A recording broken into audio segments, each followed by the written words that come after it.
Our next task is to determine the domain and range of this straight line.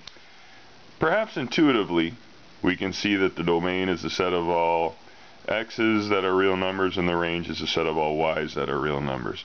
You don't have to do this shading in the axis in blue if you don't have to. Some of us have to though, so we can pick a convenient x value to start with. Perhaps this is a convenient point to start with. And we can say that at this point here, the x value appears to be 1.5. As we proceed to the left along this line, hitting each point on the line once, our x-axis gets shaded in to the left. And then as we proceed along the right, because we have to consider each point on the line once, we see that our x-axis gets shaded in infinitely long to the right. And so we see that we have our entire x-axis shaded in. Similarly, we can begin at the same point if we like, consider the range. Well, this point here looks to be about 1.5 and 0. It's not vital that we have precise numbers for that in this case. So the y value is 0. We refer to the y value of 0 on the y-axis.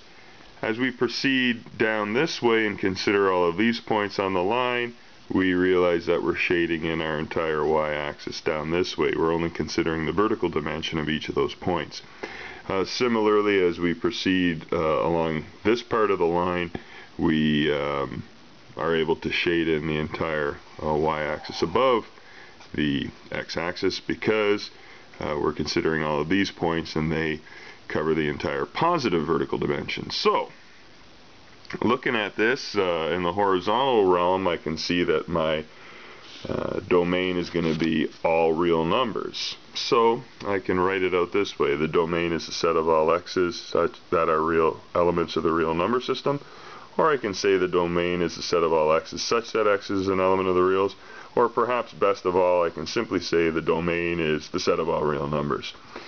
Similarly, when I look at this vertical axis, I can say that the range is the set of all y's that are elements of the real number system, or the range is the set of all y's such that y is an element of the real number system, or perhaps best of all, I can say that the range is the set of all real numbers.